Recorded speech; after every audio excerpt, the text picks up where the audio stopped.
Good morning. Let's kick it off. There is 5 high-level updates that I want to chat to you about, and that's around the regulators. So let's dive number 1 into the Financial Sector Conduct Authority. Now we know every week we see some of the public warnings coming out, and some of the warnings that we've seen this week is 3 pertinent warnings. The one is where somebody is impersonating the FSCA's commissioner himself. And then what they also do is they say, in order for you to speak to the commissioner, you can pay us a fee. I found that quite interesting. So Unati Kamlana is very well aware of this, and they did warn the public that if it's not him, please just make sure, phone the office.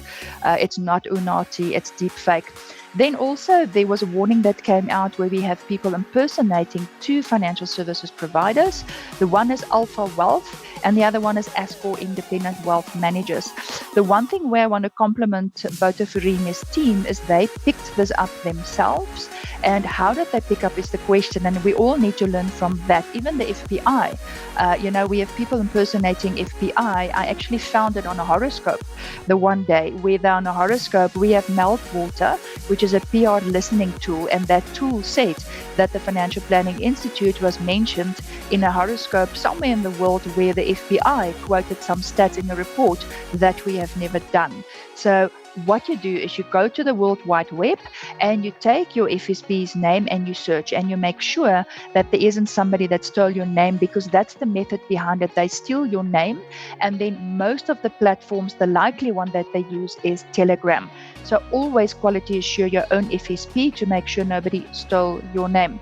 Then secondly, from the Financial Intelligence Center, or FIC, we have to look at the FIC where they're focusing on strengthening South Africa's anti-money laundering framework through the implementation of Directive 11 and the 2026 risk and compliance returns. So please don't forget about your your RAC, which is your risk and compliance returns.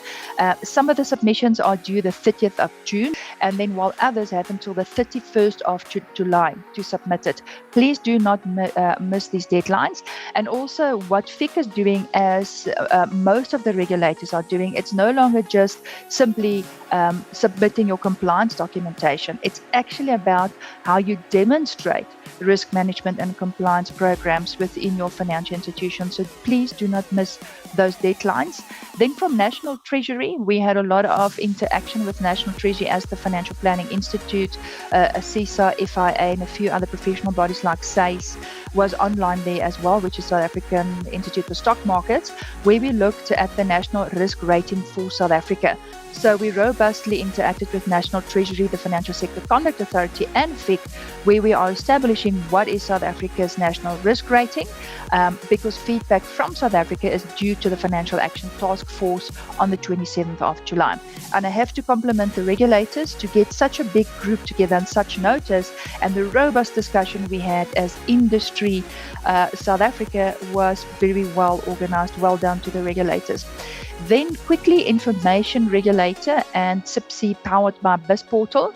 So if you are an accountable institution, if you are a registered company and regulated by the Companies Act, which is all FSPs online, there's another deadline, the 30th of June. Please make sure that you are compliant, because CFP is now working together with the information regulator.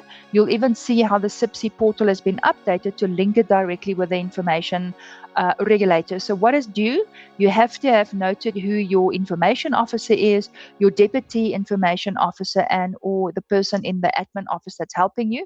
You don't have to have a deputy, but it gives you an opportunity to upload it. And don't assume that it's done because you've done it yonks ago.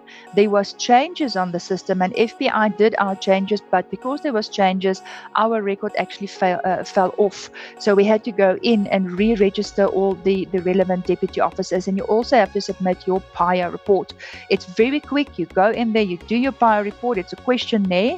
It's not a report that you use AI to help you write it. It's a questionnaire. It's questions that you need to answer. So please do not miss that deadline as well. CFP is working with the information regulator, and she is actively quality assuring, who is compliant and who's not.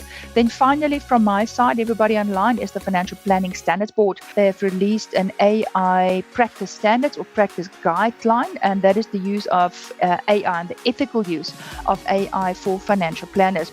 You will see that FPI will circulate it from our side as well. They've given us the opportunity to co-brand.